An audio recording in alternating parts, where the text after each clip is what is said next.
Hello दोस्तों, स्वागत है आपका आपके अपने YouTube channel create wealth with Atul पे।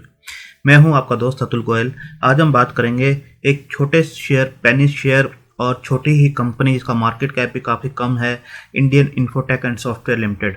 काफ़ी वेल्थ क्रिएट करके दी थी। सर्किट टू सर्किट काफ़ी ऊपर चल रहा था। अभी रिसेंट टाइम में सर्किट टू सर्किट ही नीचे चल रहा है, क्योंकि ये शेयर्स इस टाइप के ही होते हैं। सर्किट टू सर्किट ही ऊपर जाते हैं और सर्किट टू सर्किट ही नीचे आते हैं। जब सर्किट टू सर्किट ऊपर जा रहे थे तभी हमने वीडियोज़ बनाए थे कि इसके ऊपर किस लेवल के ऊपर प्रॉफिट बुकिंग करनी चाहिए, और क्योंकि सडनली ये यू टर्न लेते हैं और नीचे की तरफ आते हैं तब निकलना काफ़ी इनके अंदर से मुश्किल होता है। अभी किस लिए ये न्यूज़ के अंदर है वो भी हम बात करेंगे। कहाँ तक ये नीचे आ सकता है या कहाँ तक ऊपर जा सकता है उसके ऊपर भी हम बात करेंगे। तो बात करते हैं इसके रिजल्ट्स के ऊपर। ये रिजल्ट्स जो इन्होंने अनाउंस किए हैं, जैसे आप देख सकते हैं 13 फरवरी को रिजल्ट्स इन्होंने अनाउंस किए थे। तो रिजल्ट्स हम देखेंगे किस टाइप के रिजल्ट्स इन्होंने दिए हैं, क्या उसके अंदर अच्छी बात है, क्या बुरी बात है। और सेकेंडली 18 फरवरी को भी इनकी एक जनरल पर्पज़ मीटिंग यहाँ पर दिखाई गई है। तो 18 फरवरी को भी हम ध्यान देंगे कि क्या जनरल पर्पज़ मीटिंग के अंदर भी निकल कर आता है। तो पहले शेयर प्राइस के ऊपर बात करते हैं। शेयर प्राइस जो था इसका प्रीवियस क्लोज जो था 55 पैसे के आसपास था। 12 फरवरी को 0.54 के आसपास ये बंद हुआ है। 1.82% सर्किट के साथ नीचे, लोअर सर्किट के साथ बंद हुआ है। तो आप देख सकते हैं ओपन, हाई और लो 0.54 के आसपास रहा है। 54 पैसे के आसपास ये शेयर मिल रहा है और लोअर सर्किट के अंदर मिल रहा है। इसके बाद आप देख सकते हैं 52 वीक हाई जो था 62 पैसे का था और 52 वीक लो जो है 15 पैसे के आसपास। अगर 5 दिन का देखें तो ये शेयर जो है ऊपर से नीचे ही आपको सर्किट टू सर्किट नीचे आता दिखाई दे रहा है। 1 मंथ की बात करें तो 44 पैसे का था, पहले ये शेयर ऊपर जा रहा था। अब यहाँ से जो है आप देख सकते हैं 3 फरवरी के आसपास से 61-62 का जब इसने लेवल बनाया था वहाँ से ये शेयर नीचे आता हुआ नजर आ रहा है। 6 मंथ की बात करेंगे तो 23 पैसे का शेयर था, वहाँ से भी इसने वेल्थ को डबल किया है और 16 पैसे जो था 5 नवंबर के आसपास आया था और वहाँ से देख सकते हैं तो 3 गुना के आसपास भी शेयर हुआ है।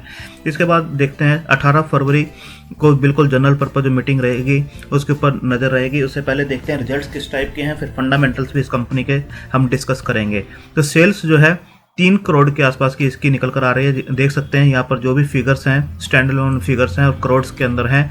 तो आप देख सकते हैं दिसंबर 2020 जो सेल्स फिगर निकल कर आई है वो 3 करोड़ के आसपास की है और पिछले क्वार्टर में भी 3 करोड़ के आसपास की थी और दिसंबर 2019 में 2.81 के आसपास की थी। एक्सपेंसेस इन्होंने अपने जरूर कम किए हैं, 0.08 के आसपास। लास्ट क्वार्टर में 0.13 थे और पिछले क्वार्टर में भी देखें दिसंबर में तो 0.09 थे। तो एक्सपेंसेस कम होते हुए नजर आ रहे हैं। तो यहाँ से ऑपरेटिंग प्रॉफिट जो है इनका इंक्रीज हुआ है। 2.92 के आसपास का ऑपरेटिंग प्रॉफिट है। पिछले क्वार्टर में 2.87 था और दिसंबर 2019 में देखेंगे तो 2.72 था। तो ऑपरेटिंग प्रॉफिट देखेंगे तो इंक्रीज होते हुए नजर आ रहे हैं। और सबसे बड़ी बात है पिछले सभी क्वार्टर्स का देखेंगे, 12 क्वार्टर्स में इन्होंने कभी भी ऑपरेटिंग प्रॉफिट जो है माइनस में नहीं दिया है, सभी में आपको प्लस होते हुए नजर आ रहा है। ओपीएम परसेंटेज भी देखेंगे तो किसी भी कंपनी के लिए मेन होती है। तो यहाँ पर देखेंगे 97.33 के आसपास का इन्होंने ऑपरेटिंग प्रॉफिट परसेंटेज दिया है। तो देख सकते हैं जो मार्जिन परसेंटेज है पिछले क्वार्टर में 95.67 था, अभी 97.33 के आसपास निकल कर आ रहा है और दिसंबर 2019 में देखेंगे तो 96.80 के आसपास का था। तो दोनों ही क्वार्टर से आप कंपेयर करेंगे तो इंप्रूव होते हुए इनका नजर आ रहा है।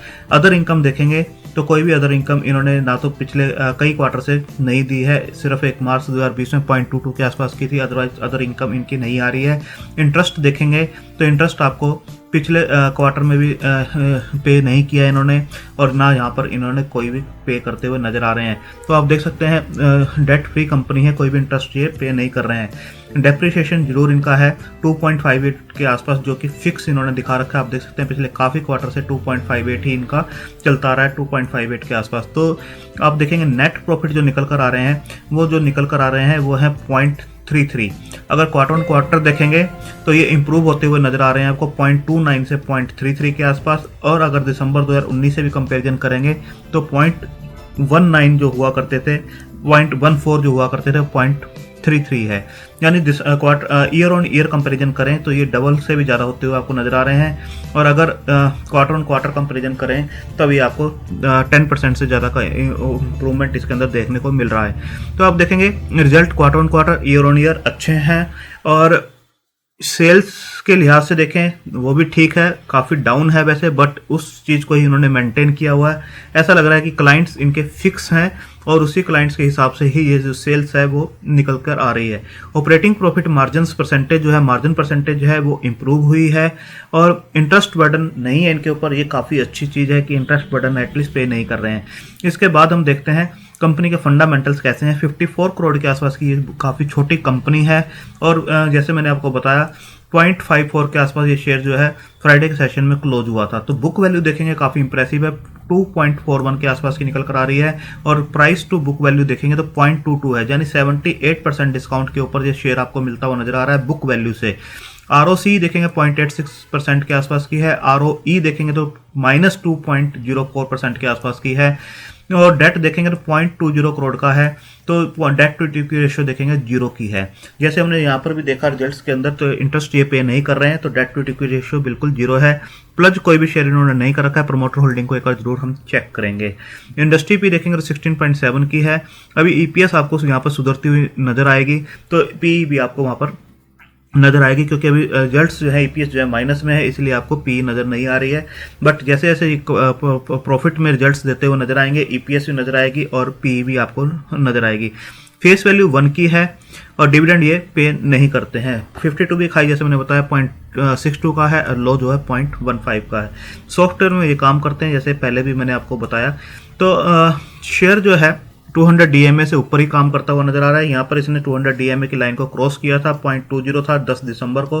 उसके बाद से देख सकते हैं काफ़ी अच्छा मोमेंटम इसने दिया और अब ये वहाँ से नीचे प्रॉफिट बुकिंग कर लीजिए। जब एक रिजल्ट्स के आसपास का जो रहता है एक हैंगओवर, उसको लगा लीजिए कि थोड़ी सी प्रॉफिट बुकिंग बिल्कुल आती हुई नजर आ रही है। इसके बाद अगर ईयर ऑन ईयर भी देखें तो जो रिजल्ट्स थे पिछले 2-3 साल से ठीक दे रहे थे, बट यहाँ पर जो है 4.99 जो है नेगेटिव दिया है मार्च 2020 की जो क्लोजिंग हुई है। बट आप देखेंगे जो एनुअल क्लोजिंग ये करेंगे 2021 की, तो 3 क्वार्टर ये ऑलरेडी पॉजिटिव दे चुके हैं और चौथा क्वार्टर का ये पॉजिटिव देते हैं, तो जो ईयरली क्लोजिंग होगी 2021 की, मार्च 2021 की जो क्लोजिंग आएगी वो प्लस होते हुए आती नजर आएगी। इसके बाद देखेंगे डेट इनके ऊपर बिल्कुल नहीं है, जैसे यहाँ पर भी दिखाई दे रहा है आपको, बिल्कुल भी डेट नहीं है। और रिजर्व्स जो है वो 0.27 जो हुआ करते थे 2009 में, अब 141 करोड़ के आसपास के रिजर्व हैं। एसेट्स 4.4 जो हुआ करते थे 242 करोड़ के आसपास के एसेट्स भी आपको नजर आ रहे हैं। बट शेयर कैपिटल जो एक कंसर्न है 4.08 के आसपास जो हुआ करती थी, वो अब 100 के आसपास की है, जो कि काफ़ी ज़्यादा है। इसलिए जो नंबर ऑफ शेयर ज़्यादा होने से जो डाइल्यूशंस होता है वो काफ़ी ज़्यादा है और शेयर जो है मूव नहीं कर पाता है। अगर आप यहाँ देखेंगे डेटर डेज काफ़ी अच्छे हैं इनके, जो कि 0 के आसपास हैं। 0 का मतलब है ये या तो एडवांस में सारा काम कर रहे हैं या फिर ऑन डिलीवरी काम करते हैं, तो ये काफ़ी अच्छी चीज़ है कि इनका पैसा जो है फंसता हुआ नज़र नहीं आता है। प्रमोटर की होल्डिंग देखेंगे तो 19.28 के आसपास ही प्रमोटर की होल्डिंग है, जो कि काफ़ी कम है। बट कोई भी शेयर इन्होंने प्लज नहीं किया हुआ है। प्लज की परसेंटेज भी हम यहाँ से चेक कर लेते हैं। आप देख सकते हैं 19.28 के आसपास की है, बट कोई भी शेयर इनका प्लज नहीं है। ये काफ़ी अच्छी चीज़ है कि प्लजिंग नहीं कर रखी है। DII FII की कोई भी होल्डिंग इसमें आपको नजर नहीं आएगी। पब्लिक के पास जो होल्डिंग है वो है 80.72।